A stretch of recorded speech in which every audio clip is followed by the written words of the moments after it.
જે દાખલા તરીકે ગલગોટા જો સામાન્ય થતા હતા, હવે આધુનિક છોડ એવા આવ્યા છે કે એનો અત્યારે કળી થાય અને પછી એને મૂકી અને મોકલવામાં આવે વિદેશમાં કે બહાર, તો જેને ખીલે એવી નવા છોડ અને એવા ફૂલ છોડ પણ આવ્યા, જેના કારણે મોટો બદલાવ આવ્યો. ગલગોટાનું ફૂલ સામાન્ય થતું હતું, હવે આટલો થાય છે.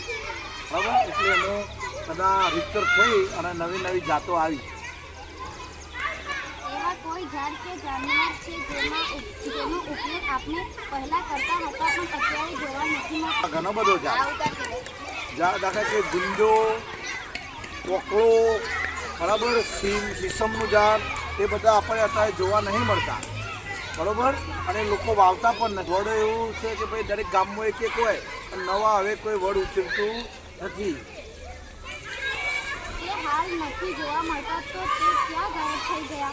એ ગાયબ એવું થયું કે આ નવા છોકરોને અમે એનું મહત્વ ના લાગે, એટલે એવો જાળો બચ્ચે લોકોનો જે આખો દિવસ થતો તો એના લીધે સમય બચાવ થયો ને.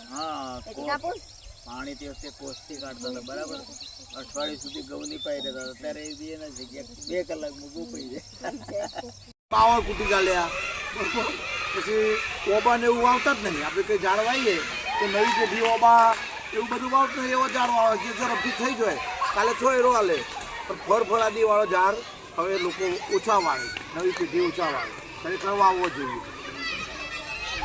તમારા જીવનમાં સૌથી વધારે ગરમી અને ઠંડી ક્યારે લાગી હતી?